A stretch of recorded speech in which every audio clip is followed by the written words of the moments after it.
মোগল আমলের একটা মাংস রেসিপি ট্রাই করলাম, আর এটা আমি ট্রাই করে এটার ফ্যান হয়ে গেলাম। অসম্ভব মজার একটা রেসিপি। আর আপনারা এই রেসিপিটা উট, দুম্বা, খাসির মাংস, গরুর মাংস, যে কোনো মাংস দিয়ে করতে পারেন। দারুণ একটা রেসিপি। আসসালামু আলাইকুম, কেমন আছেন সবাই? সবাইকে স্বাগতম। এই মাংসটা রান্না করার জন্য প্রথমে আমি একটা মশলা তৈরি করে নিব।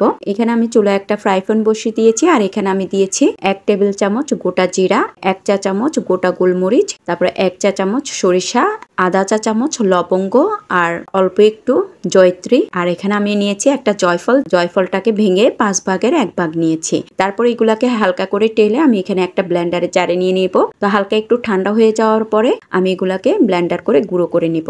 এই তো মশলাটা গুঁড়া করে নিয়েছি। এরপর আমি আবারও ব্লেন্ডারের জারে 1 মুঠো চীনা বাদাম দিয়ে নিয়েছি। আপনারা চাইলে এখানে পেস্তা বাদাম, কাজু বাদাম এগুলো দিয়ে নিতে পারেন। তো আমার হাতের নাগালে চীনা বাদামটাই ছিল। তারপরে 1 মুঠো পেঁয়াজ কুচি দিয়েছি, 4-5টার মতো কাঁচামরিচ দিয়ে নিয়েছি। আর এই ঘরে আমার টক দই ছিল না, তো টক দইয়ের জন্য এখানে আমি 1 টেবিল চামচ গুঁড়া দুধ দিয়েছি, আর 1 ফালি লেবু রস দিয়েছি। সেই সাথে 2 পিস টমেটো নিয়েছি।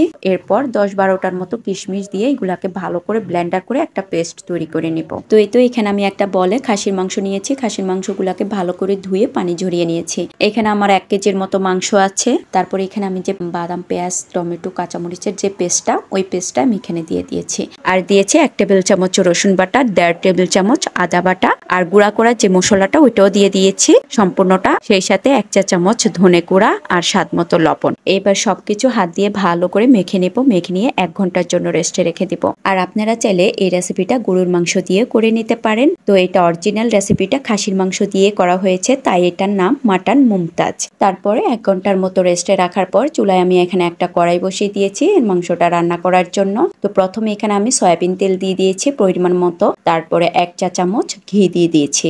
এবার চুলার আগুনটা জ্বালিয়ে দিয়ে একদম লো হিটে রেখেছি। সেই সাথে এখানে আমি দিয়ে দিয়েছি আস্ত গোটা গরম মশলা, এলাচ, দারচিনি আর 3টা তেজপাতা হাত দিয়ে ছিঁড়ে দিয়েছি। হালকা করে এই মশলাটাকে ভেজে নেব। ভেজে নেওয়ার পরে এরপর আমি এখানে দিয়ে দিয়েছি 2 মুঠো পেঁয়াজ কুচি। পেঁয়াজ কুচিগুলাকে আমি বেশ কিছুক্ষণ ভেজে হালকা ব্রাউন কালার করে নেব। তো এই তো হালকা বেরেস্তা করে ভেজে নেওয়ার পরে এখানে আমি মেখে রাখা মাংসটা দিয়ে নিয়েছি। এই তো মাংসটা দেওয়ার পরে ভালো করে নেড়ে চেড়ে আমি এগুলাকে 5 মিনিটের মতো কষিয়ে নেব। কষিয়ে নেওয়ার পরে এরপর আমি এখানে যে বাটির মধ্যে মাংসটা মেখে রেখেছিলাম, সেই বাটিটা ধুয়ে আমি এখানে পানিটা দিয়ে দিব। আর এই পানিটা দিয়ে আমি সম্পূর্ণ রান্নাটা কমপ্লিট করব। তো ভালো করে নেড়ে চেড়ে আমি একটা ঢাকনা দিয়ে ঢেকে 5-7 মিনিটের মতো জাল দিয়ে নেব।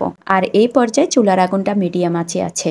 যখন ভালো করে বলকটা উঠে এসেছে তখন আমি ঢাকনাটা সরিয়ে আবারও নেড়ে চেড়ে ঢাকনা দিয়ে আরো 10 মিনিটের মতো জাল দিয়ে রান্না করে নিব। 10 মিনিট পর আমি ঢাকনাটা সরিয়ে এখানে আমি বেশ কয়েকটা কাঁচামরিচ হাত দিয়ে ভেঙে দিয়ে দিয়েছি। যেহেতু এখানে আমি কোনো গুঁড়ামরিচ অ্যাড করি নাই, তাই আমি এখানে কাঁচামরিচটা আমি আমার প্রয়োজন অনুযায়ী দিয়েছি। ঝালটা আপনারা আপনাদের প্রয়োজন অনুযায়ী দিয়ে নেবেন। তারপরে ঢাকনাটা দিয়ে আরো 7-8 মিনিটের মতো জাল দিয়ে আমি এই মাংসটাকে রান্না করে নেব।